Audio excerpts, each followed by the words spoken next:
Cokroaminoto adalah orang Indonesia pertama yang berani mencetuskan ide kemerdekaan Indonesia. Ia disematkan gelar De Onge Kroon van Java alias Raja Jawa tanpa mahkota oleh bangsa Belanda karena mengorbankan kelasnya sebagai darah biru untuk terjun ke politik sebagai salah satu pelopor pergerakan Indonesia. Rumahnya yang bertempat di Gang Paneleh 7 di tepi Sungai Kalimas, Surabaya, Jawa Timur, sempat dijadikan rumah kos para pemimpin besar untuk menimba ilmu kepadanya seperti Soekarno, Agus Salim, hingga tokoh-tokoh seperti Semaun, Muso, Alimin, Kartosuwiryo, hingga Tan Malaka. Salah satu trilogi darinya yang termasyur adalah Setinggi-tinggi ilmu, Semurni-murni tauhid, Sepintar-pintar siasat. Ini menggambarkan suasana perjuangan Indonesia pada masanya yang memerlukan 3 kemampuan pada seorang pejuang kemerdekaan. Pesannya kepada para murid-muridnya ialah, jika kalian ingin menjadi pemimpin besar, menulislah seperti wartawan dan bicaralah seperti orator. Lalu, seperti apa sejarah dan kiprah pemimpin abadi Sarekat Islam ini? Raden Haji Umar Said Cokroaminoto yang dikenal dengan nama Hos Cokroaminoto lahir di Desa Bakur, Ponorogo, Jawa Timur pada 16 Agustus 1882. Cokroaminoto adalah anak kedua dari 12 bersaudara dari ibu bernama Raden Ayu Ismoyowati dan ayah bernama R.M. Cokroamiseno yang merupakan seorang penjabat pemerintah yang berkedudukan sebagai wadana. Sedangkan kakeknya, R.M. Adipati Cokronegoro pernah menjabat sebagai Bupati Ponorogo. Setelah lulus dari pendidikan dasar di Madiun, ia melanjutkan pendidikannya di Opleiding School voor Inlandse Ambtenaren atau OSVIA yang merupakan sekolah bagi calon abdi negara pemerintah kolonial Hindia Belanda di Magelang, Jawa Tengah. Pada tahun 1902, Cokroaminoto tamat dari OSVIA dan sempat bekerja di Kesatuan Pegawai Administratif di Ngawi, sekalipun memutuskan berhenti 3 tahun kemudian. Ia kemudian pindah dan menetap di Surabaya pada 1906. Di Surabaya, ia bekerja sebagai juru tulis di firma Inggris Coy & Co. dan melanjutkan pendidikannya di Sekolah Kejuruan Borgelijk Avon School, jurusan Teknik Mesin antara tahun 1907 sampai 1910. Di tahun berikutnya, ia bekerja sebagai pegawai pabrik gula di luar kota Surabaya. Ketika itulah, ia didatangi oleh delegasi Sarekat Dakwah Islam atau SDI dari Solo.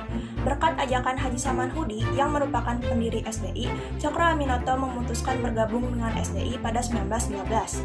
Di tangan Cokroaminoto, SDI akhirnya diubah namanya menjadi Sarekat Islam atau SI pada 10 September 1912 sehingga perjuangannya bisa menjangkau lebih banyak aspek dan dapat menjadikan organisasi tersebut sebagai organisasi pergerakan nasional.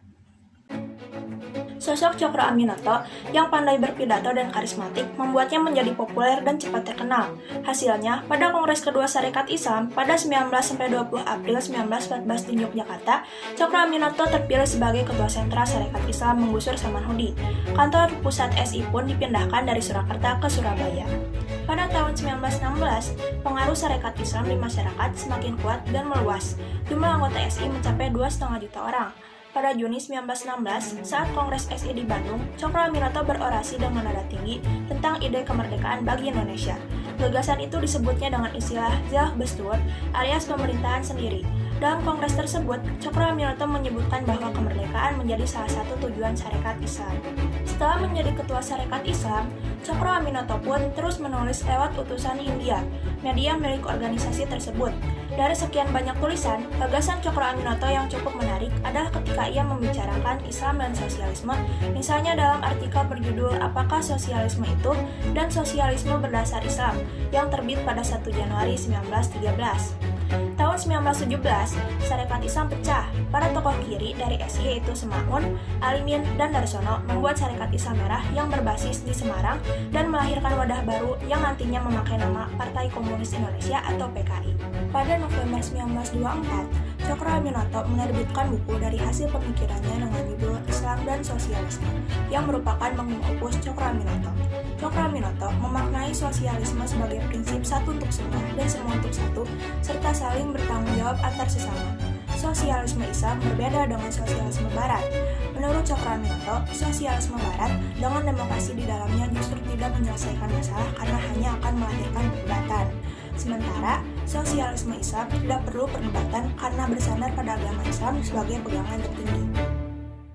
Cokro meninggal di Yogyakarta pada 17 Desember 1934 pada umur 52 tahun. Ia dimakamkan di Taman Makam Pahlawan Pekuncen, Yogyakarta setelah jatuh sakit sehabis mengikuti Kongres SI di Banjarmasin. Cokro Aminoto adalah salah satu tokoh penting dalam sejarah negara ini. Berangkat dari pemikirannya yang melahirkan berbagai macam ideologi bangsa Indonesia pada saat itu. Maka tak heran jika Cokro Aminoto disebut sebagai bapaknya Bapak Bangsa Negara Indonesia. Andai kata tidak ada Cokro Aminoto, mungkin sampai saat ini Indonesia belum menikmati gagasan kemerdekaan. Cokro Aminoto memang tidak sempat menikmati alam kemerdekaan, namun pengaruh dan sumbangsihnya bagi gagasan bangsa Indonesia untuk berdiri di atas kaki sendiri sangat besar.